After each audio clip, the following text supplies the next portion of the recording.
Hey YouTube, Phantom Crusader here to bring you a update to my Phantom Knight deck profile. Now, there were a bit of problems I had with my last deck profile. I didn't really feel like, it was really all that good. I mean, I did at the time, but after more experimentation with the deck, I just sort of felt like it was pretty subpar. So this is a bit of an update. I did manage to get the card number down. I think it's only like 42 cards. Also, bit of an update. I changed my username and profile, whatever. Anyway, so let's get right on to the deck profile. So, for our monsters, we actually start off with a small, and I mean very small, danger engine. And by small, I mean two Mothmen, one Tsuchinoko, and one Jackalope. The dangers are really fun to play. Plus, they get monsters in the graveyard, which Phantom Knights love to be in the graveyard. Plus, Mothman just lets you draw a card, even when it's discarded or when it's summoned. And then Tsuchinoko and Mothman just not Jackalope, just to let you summon more dangers onto the field for link plays or Xyz or whatever. And then we play your usual Phantom Knight staples with Armageddon Knight, play two Fragile Armors, two Blue Mountain Butter Spies, and for our level 3s, I play three Marauding Captains, three Ancient Cloak. Sorry. Yeah, there we go. Now you can see all three of them. Three copies of Silent Boots, and then two copies of Ragged Gloves. These are all pretty self-explanatory to to play in the deck. None of them are really all that special. I do play Fragile Armor simply because you can draw and send more Phantom Knights to the graveyard, but that's just about it. And then we play our spell cards, which mostly consists of just one-ofs and then, your rank ups. But, let's just start off.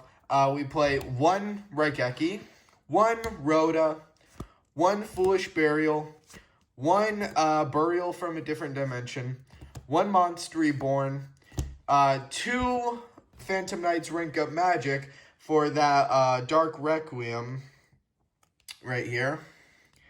And then for our Isolde fodder, we play one DDR, one Divine Sword Phoenix Blade, one Living Fossil, and one Disposable Learner device. Burial from a Different Dimension, of course, allows you to bring your banished Phantom Knights back into the graveyard. So if you have your Mist Claws in the graveyard, and then you have those extra Phantom Knights, you can have that as like an extra bit of protection in case your opponent just wipes your board clean. Speaking of Mist Claws, we go to the trap cards, where we play two copies of Mist Claws, two copies of Shadow Veil, one copy of Shade Brigandine, three copies of Fogblade, one copy of Sword, and then two of the Solemn Brigade. I decided to take Strike out, Solemn Strike, because Phantom Knights already practically have enough monster negations with Sword and Dark Requiem over here. And so I just decided to add Judgment and Warning, simply because the Phantom Knights are great with monster negations, but they don't really have that many spell and trap negates. So that's why I decided to take Strike out and then just play the other two. Plus, I really love the design of Warning. I mean, just Oh man, just look at that. I seriously love it. Same with Shadow Veil too. That's mostly why I play it, in all honesty.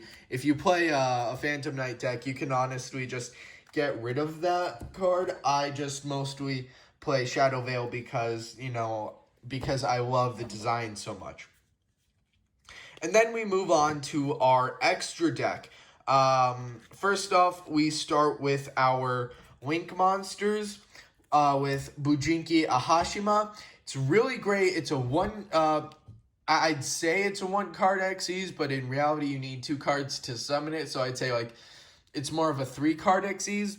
But when you summon when a Link monster, it points. Not Link monster, Xyz monster, it points to activate its effect. You can destroy a spell or trap your opponent controls. Let me just see if I'm reading that correctly. Let's see here. Oh, if an Xyz monster activates its effect by detaching a material, yeah, you can destroy a spell or trap your opponent controls. So yeah, it's really good, again, for spell or trap destruction, which if your opponent's playing one of those super annoying trap heavy decks, then, that's really great. And then you play, of course, your 1 copy of Isolde. I actually debated taking Isolde out because it does get annoying playing all of those equip spells, but the more I experimented, the more I figured out that Isolde, despite those annoying, despite drawing the annoying equip spells all the time, it does help boost inconsistency, and it does help with the end result of your board, which in Phantom Knights, in pure Phantom Knights, you really need. And then we, of course, play 1 copy of Borrelsword, 1 copy of Borreload, and 1 copy of Zeraboros. Zeraboros is still pretty much a staple in the deck because, you're going to be banishing a lot. And with all those banishings, you're going to have a big number when you summon Zeraboros. And then we get to the fun part. The thing that Xyz is, not Xyz, Phantom Knight is mostly known for, they're Xyz monsters. First, we play Dante, Traveler of the Burning Abyss. It's just a great rank 3. And then we play 3 copies of Breaksword. And when we play 1 Tornado Dragon for that spell and trap negation. We play 1 Time Thief Redoer, simply just because we can.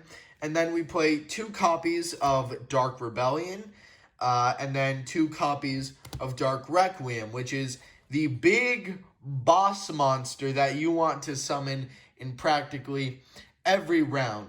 It is the upgraded version of Dark Rebellion, because not only does it get rid of all of your opponent's attack points, but it also does have some negation.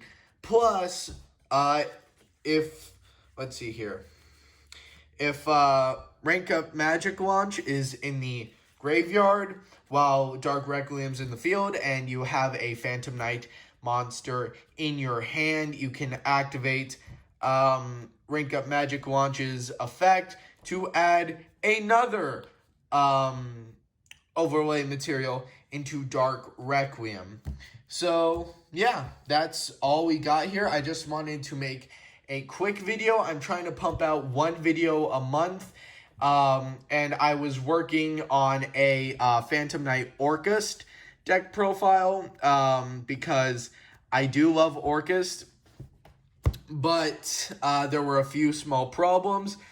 In the January 2020 ban list, I actually got rid of some of my Orcust cards for some reason, so I'm going to have to get those back, which means I'm going to have to get friggin' Orchestrated Return, which is a $30 card, And another problem with that is the new Orcust Mekk-Knight Gearsu is friggin' $90 on TCG Player, and I'm not going to spend that much.